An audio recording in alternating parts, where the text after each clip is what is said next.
Un privilegio saludarles una semana más.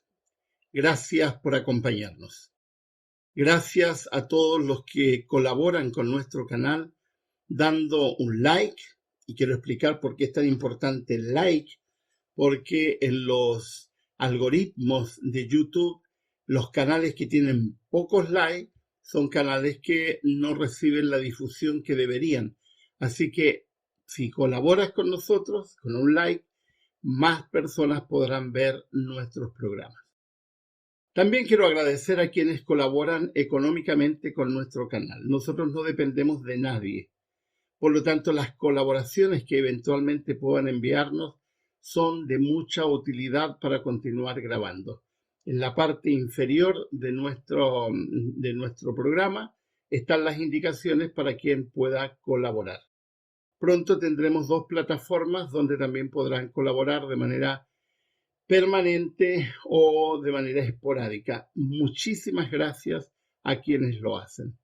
También quiero agradecer a quienes escriben comentarios, porque los comentarios también ayudan a viralizar los programas. Y a quienes comparten con otras personas, ayúdenos también invitándolos a que se suscriban a nuestro canal. De la semana pasada, ahora se han suscrito 120 personas más. Así que vamos en 7.120 personas que están siguiendo nuestro canal. Queremos llegar pronto a los 10.000 y ahí seguir escalando. Hoy vamos a tratar un tema tremendamente importante: el mito de la iglesia verdadera, que es un tema que está vinculado con el tema que vimos la semana pasada.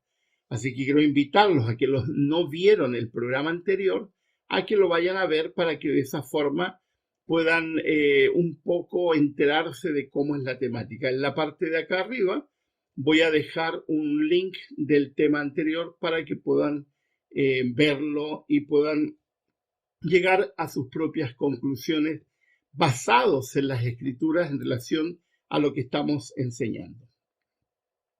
Uno de los problemas más graves que enfrenta el cristianismo es la división que el cristianismo tiene. La mayoría de las organizaciones religiosas defiende ser la iglesia verdadera. Y es un triste espectáculo que los cristianos dan peleando por ser quienes ostenten el título de los herederos verdaderos de Cristo.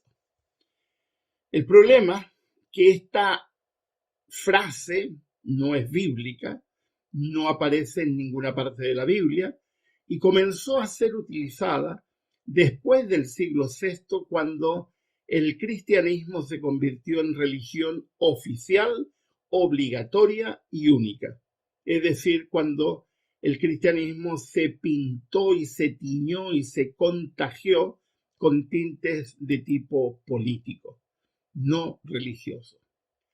Tal como decíamos en el tema que tratamos sobre qué es la iglesia, la palabra iglesia aparece en el Nuevo Testamento en 71 ocasiones y 41 veces las utiliza Pablo. Por lo tanto, a quien tenemos que preguntarle sobre el sentido de la iglesia y si existe una tal iglesia verdadera es a Pablo. Y lo primero que encontramos cuando vemos la palabra iglesia es que en Pablo la palabra iglesia tiene 2 acepciones. 2, nada más que 2.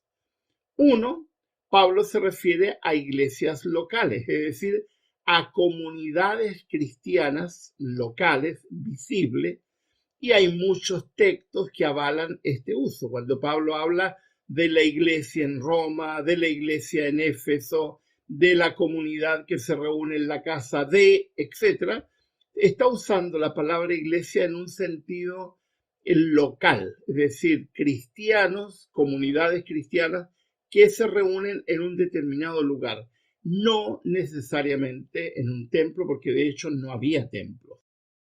La segunda acepción, la menos usada, pero que es la que más énfasis hace Pablo, se refiere a la iglesia invisible, formada por todos los creyentes que tienen comunión con Jesucristo. Eso es importante establecerlo desde partida. Dos acepciones: comunidades cristianas locales, Corinto, Éfeso, etc., y la iglesia invisible, que Pablo lo llama habitualmente la iglesia de Dios o la iglesia de Cristo. Nunca, y quiero ser fehaciente en esto, nunca en ninguna parte de la Escritura la palabra iglesia se la utilizó para referirse a un edificio como equivocadamente utilizamos hoy. Tampoco para referirse a un templo en particular, ni tampoco y mucho menos para una denominación, una facción de cristianos o una organización jerarquizada que se denomina iglesia. Ninguno de esos usos es posible encontrarlo en el pensamiento bíblico y en el pensamiento de Pablo. ¿Qué es lo que dice Pablo? La Biblia dice que Cristo amó a su iglesia y se entregó por ella. Eso aparece en Efesios capítulo 5, versículo 25, cuando dice que Cristo amó a la iglesia y se entregó por ella. Es decir, Cristo se entregó a la iglesia, su iglesia, formada por todos sus seguidores, y no a un grupo en particular. Eso es tremendamente importante, porque hay gente que vez tras vez discute ser la iglesia verdadera y entiende que esa facción, ese reducto, es la única iglesia que representa a Jesucristo. Y ese concepto no es bíblico y no es lícito asumir ese concepto como si fuera escrito en la Biblia. Pablo habla de que Cristo se entregó a la iglesia, a toda la iglesia, que está formada por los que siguen a Jesucristo. Quienes dicen ser la iglesia verdadera, en el fondo están rebajando a Cristo a ser Señor solo de una parte de la iglesia. Creen que el sacrificio de Cristo es para ellos en exclusiva y no para los demás creyentes. Todos los creyentes pertenecen al reino de Cristo. Todos, no solo algunos. Y es un error gravísimo cuando aplicamos el concepto de iglesia verdadera, que no es bíblico, a una facción del cristianismo, dejando a un lado a todos los demás. El apóstol Pablo en Colosenses 1:13 dice: Él nos libró del dominio de la oscuridad y nos trasladó al reino de su amado Hijo. Es decir, Dios nos ha librado de la oscuridad a todos los que han creído en Jesucristo y se acabó. Porque el solo creer en Jesucristo nos hace partícipes del reino de su amado Hijo. ¿Quiénes componen la iglesia?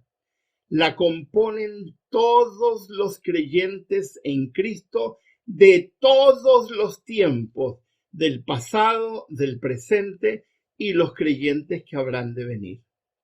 Todos los salvados, todos los salvos en Cristo de todas las edades pertenecen a la iglesia verdadera de Cristo. En la Biblia el término iglesia se la usa para aplicarlo a todos aquellos a quienes Cristo murió para redimirlos.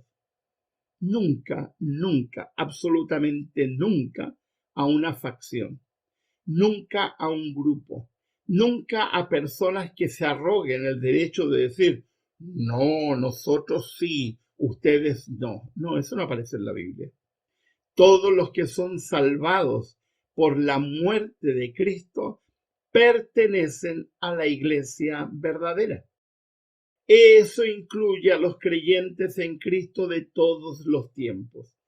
Y es tremendamente importante enfatizar esto, porque este concepto no es enfatizado en parte por esa defensa absurda que hacemos de denominaciones, de facciones, de grupos, mirando en menos a otros y creyendo que otros creyentes no son tan creyentes como lo somos nosotros. En ninguna parte de la Escritura, y quiero ser fehaciente por tercera vez, en ninguna parte de la Escritura se autoriza a que una facción cristiana se considere a sí mismo la iglesia verdadera, excluyendo, discriminando a los demás creyentes. Sé que con estos argumentos y sé que con estas ideas algunos me van a detestar. Y quiero hacer un paréntesis aquí. Yo recibo mensajes de odio todas las semanas de gente que dice amar a Jesucristo, pero hace mensajes de odio hacia mí. Pero en primer lugar me tiene sin cuidado porque yo sé en quién he creído. Y en segundo lugar tengo mucha compasión por quienes dicen ser cristianos y hacen uso de mensajes de odio. Eso es lo que en psicología llamamos disonancia cognitiva. Decir una cosa con los labios y hacer otra con los mismos labios, lo cual es absurdo. Termino el paréntesis. La Iglesia de Cristo, la verdadera Iglesia de Cristo, no es una organización religiosa, ni una denominación, ni una facción, ni un grupo. La Iglesia verdadera de Cristo son todos los creyentes en Cristo. Es el mensaje indudable que el apóstol Pablo plantea. Por ejemplo, en ese clásico de Primera de Corintios, capítulo 12, versículos 12 al 14, el apóstol Pablo dice, de hecho, aunque el cuerpo es uno solo, ¿cuántos cuerpos componen la iglesia? Uno. Uno solo. No lo digo yo, lo dice Pablo. Aunque el cuerpo es uno solo, tiene muchos miembros, y todos los miembros, no obstante ser muchos, forman un solo cuerpo. Así sucede con Cristo. Todos fuimos bautizados por un solo espíritu para constituir un solo cuerpo, ya seamos judíos o gentiles, esclavos o libres. Y a todos se nos dio a beber de un mismo espíritu. Ahora bien, el cuerpo no consta de un solo miembro, sino de muchos. En Chile diríamos, más claro echarle agua. Es decir, esto es evidentemente un mensaje que no se puede refutar. Así que cuando tú dices, ay, es que yo soy de la iglesia verdadera, no como ellos que... un momentito. El apóstol Pablo está diciendo, somos todos los creyentes un solo cuerpo. Y todos pertenecemos a un solo cuerpo, porque hemos sido bautizados por un solo espíritu. Y constituimos todos los que hemos sido bautizados en un solo cuerpo. Yo no sé qué parte de la Biblia no entienden, o qué parte de este mensaje, y para que quede más claro, el apóstol Pablo dice que este cuerpo lo constituyen judíos o gentiles, esclavos o libres. En otra parte, en Gálatas 3:28, incluye a las mujeres, es decir, a todos. No hay lugar para separación, porque en Jesucristo todos somos parte de la iglesia de Cristo. No solo tu facción. Ahora, el monopolio de ser la iglesia verdadera no lo puede tener ninguna organización religiosa, por muy antigua o prestigiosa que sea. Y hay otro texto que en este caso lo presenta Pedro. La única piedra sobre la que descansa la iglesia es Cristo mismo. No es doctrina, no es edificio, no es tradición, no es mantener una línea apostólica, no. La única piedra es Cristo. Leo en Primera de Pedro, capítulo 2, versículos 4 al 5. Y Pablo dice, Cristo es la piedra viva, rechazada por los seres humanos, pero escogida y preciosa ante Dios. Al acercarse a Él, también ustedes son como piedras vivas, con las cuales se está edificando una casa espiritual. De ese modo llegan a ser un sacerdocio santo para ofrecer sacrificios espirituales que Dios acepta por medio de Jesucristo. Todos nosotros constituimos el edificio de la iglesia. ¿Por qué? Porque estamos asentados sobre una gran roca que es Jesucristo. Todos nosotros somos sacerdotes. Todos nosotros estamos llamados a hacer sacrificios espirituales que Dios acepta por medio de ¿quién? De Jesucristo. ¿Pueden refutar esos argumentos de Pedro? Es muy difícil. Así que cuando alguien sale diciendo es que mi iglesia sí, la tuya no, no están entendiendo nada porque están leyendo la misma escritura y no sé por qué les cuesta tanto entender que aquí Pedro, en este caso Pedro, no está haciendo ninguna división como solemos hacer nosotros. Ahora, todo esto implica que en términos orgánicos, la iglesia es un organismo espiritual, cuya cabeza es Cristo y el cuerpo es la iglesia. Quiero ser fehaciente en este concepto. La cabeza es Cristo, no el pastor, no el presidente de la organización, no el que tiene el rango superior, no el patriarca, no. La única cabeza de la iglesia es Cristo y el cuerpo es la iglesia. ¿Dónde está eso? En Efesios capítulo 4, versículos 15 y 16, y el apóstol Pablo dice, más bien, al vivir la verdad con amor, creceremos hasta ser en todo como aquel que es la cabeza, es decir, Cristo. Por su acción, todo el cuerpo crece y se edifica en amor, sostenido y ajustado por todos los ligamentos, según la actividad propia de cada miembro. Está usando la misma analogía que utiliza en 1 Corintios 12. Cristo es la cabeza, la iglesia es el cuerpo. Todos los creyentes componen el cuerpo. No importa en qué edificios se reúnan, no importa cuáles sean las doctrinas que tengan, no importa cuáles sean los postulados que tengan, todos aquellos que aceptan a Jesucristo como Salvador personal están edificados en amor, sostenidos y ajustados por todos los ligamentos, según la actividad propia de cada miembro, y tienen como cabeza a uno solo, y ese es Jesucristo.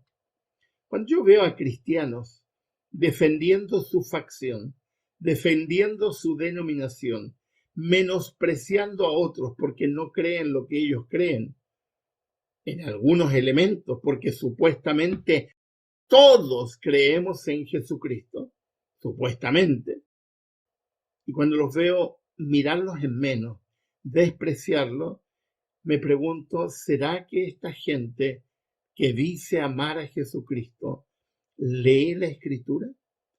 Porque si uno lee la Escritura no hay lugar a dudas.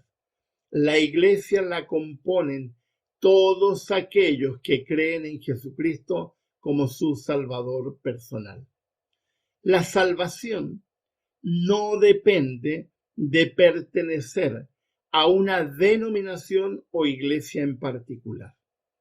Y quiero hacer mucho énfasis en esto, porque muchos de ustedes me conocen, saben hace mucho tiempo cómo pienso, pero más aún, creo que uno de los grandes escollos que ha impedido el crecimiento del Evangelio y el predicar el Evangelio y enseñar el Evangelio es que muchos grupos cristianos están más ocupados en hacer crecer sus organizaciones, en llevar agua hacia su río, en vanagloriarse de la cantidad de personas que han ingresado a su facción, que de defender, de presentar y de dar a conocer el Evangelio, como dice Jesucristo, a toda tribu, lengua y nación. Y esa ocupación de llevar agua a su propio molino, despreciando a otro, han malentendido el concepto que Jesucristo ha presentado de ser mensajeros para todas las personas, independiente de su raza, de su género, de la nacionalidad que tengan, de la labor que realicen, de los dones o talentos que tengan, porque todos estamos llamados a predicar el Evangelio y enseñar sobre Jesucristo crucificado y punto. Fíjense lo que dice Romanos capítulo 10, versículo 9. Si confiesas con tu boca que Jesús es el Señor y crees en tu corazón que Dios lo levantó de entre los muertos, serás salvo. Este texto es pasmosamente claro y pasmosamente olvidado por las organizaciones que están ocupados en llevar gente a su terruño, olvidándose del Evangelio. Vuelvo a repetirlo porque este texto es tremendamente trascendente. Si confiesas con tu boca que Jesús es el Señor y crees en tu corazón que Dios lo levantó de entre los muertos, serás salvo. Voy a dejar aquí un video de otra predicación que se titula Creer como la única condición de salvación, tal como dice Romanos 10, 9. La única iglesia verdadera está formada por todos los que han confesado a Jesús como su Señor, según Romanos 10, 9. No es mi denominación, no es mi doctrina, no es el edificio, no es la estructura, no.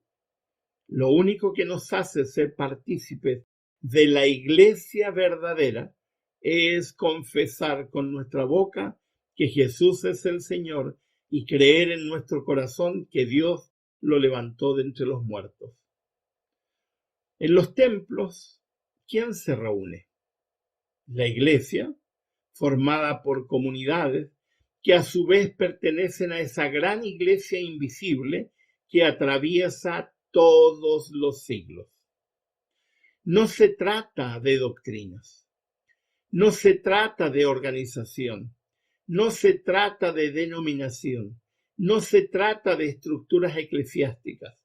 Nada de eso puede justificarse bíblicamente. E intentar hacerlo es forzar la escritura e introducir un error conceptual. La iglesia verdadera es, utilizando lenguaje bíblico, la novia de Cristo. Apocalipsis 21:2 dice: vi además la ciudad santa, la nueva Jerusalén, que bajaba del cielo, procedente de Dios, preparada como una novia hermosamente vestida para su prometido. Un concepto que aparece en Apocalipsis 21:9 y en Apocalipsis 22:17. Y se usa más o menos la estructura de algunas parábolas que Jesús contó. La novia, la iglesia, que recibe al esposo, a Cristo. No nos equivoquemos. No es denominación, no es doctrina, no es defensa de que nosotros tenemos más que ustedes, que nosotros tenemos más iglesias, que nosotros tenemos más adeptos, que nosotros tenemos más universidades, que nosotros tenemos más colegios. Perdónenme, eso es vanidad, orgullo, banalidad desde la perspectiva de la construcción bíblica sobre la iglesia verdadera. La iglesia verdadera, tal como hemos dicho, es el cuerpo de Cristo.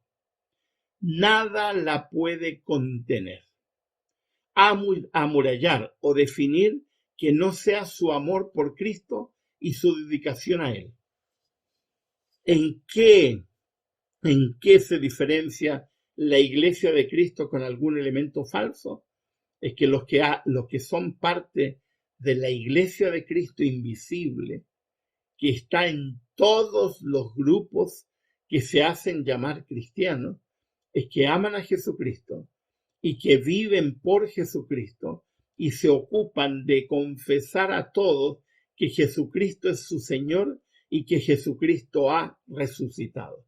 Los miembros de esta iglesia, de la iglesia verdadera, de la iglesia de Jesucristo, no están discutiendo por supremacía ni por doctrinas. Los miembros de esta iglesia son, tal como dice Jesucristo en Juan 13:35, reconocidos por el amor que se tienen unos a otros. Yo quiero hacer un llamado. No hago llamados normalmente, pero quiero hacer un llamado a su conciencia. Querida amiga, querido amigo que me escuchas, si alguna vez has defendido a tu denominación como la única denominación posible, quiero decirte que te has equivocado. Eso no es bíblico. Si alguna vez has defendido que tu iglesia es verdadera en contraste con todas las demás iglesias, eso es una mentira que bíblicamente no se sostiene. Si alguna vez has mirado en menos a alguien porque no tiene la doctrina que tú tienes y tiene otra doctrina con elementos distintos a los que tú crees y los menosprecias porque no creen exactamente como tú crees, quiero decirte que te estás equivocando, que te has equivocado y que deberías pedirle perdón a todas aquellas personas que en algún momento menospreciaste porque no creen exactamente como tú crees. ¿Por qué es tan importante esto? Porque la iglesia verdadera, invisible, no es una organización religiosa, no es una denominación, no es una estructura, no es un grupo. La iglesia verdadera de Cristo es aquella que componen todos aquellos que a través de todas las edades han creído que Jesucristo es su único Salvador. Y no hay lugar para reyertas, no hay lugar para discusiones, no hay lugar para que nosotros nos pongamos a discutir y pelear entre nosotros. Eso es una vergüenza. Mi hermano es bautista, mi hermana es bautista, pero de otro grupo. Y no por eso son mis enemigos. Son personas que tienen pensamientos diferentes a los míos, pero son parte de la iglesia. Y yo soy parte de la iglesia junto con ellos. Y nos reuniremos con Jesucristo todos cuando venga Jesucristo a buscarnos. ¿Ustedes creen que Cristo viene a buscar a los adventistas? ¿A los católicos? ¿A los pentecostales? No. Jesucristo no viene a buscar denominaciones. Jesucristo viene a buscar a todos aquellos que en algún momento han confesado que Jesús es el Señor y que han creído de corazón que Él ha resucitado. Los salvos que han creído en Jesucristo. Esas personas son las con las cuales Jesús quiere venir a reunirse y quiere que participen de la eternidad junto con Él. Defender una facción, defender una denominación, defender una doctrina menospreciando a otros, nada de eso tiene que ver con el Espíritu de Cristo y nada de eso tiene que ver con la verdadera iglesia. Los verdaderos adoradores de Dios, según Juan 13:35, no se caracterizan por pelear, por discutir, sino se caracterizan porque se aman los unos a los otros y porque han entendido que todo aquel que confiesa a Jesucristo como su Señor es parte de la iglesia de Cristo, no importa en qué templo se reúna y no importa a qué denominación pertenezca, o no importa si no es de ninguna denominación y ha decidido seguir a Jesucristo de una manera distinta. ¿Quién eres tú para juzgar? Todos aquellos que han aceptado a Jesucristo como su Salvador son miembros de la verdadera Iglesia de Cristo. Confío que este mensaje puede ayudarnos a comprender que los cristianos en este último tiempo estamos llamados a dar un mensaje de unidad en Jesucristo y dejar de pelear, dejar de discutir y dejar de dar la vergüenza que damos como cristianos frente a todo el mundo no cristiano. Que Dios les bendiga, que el Señor les acompañe. Les ha hablado el pastor Miguel Ángel Núñez.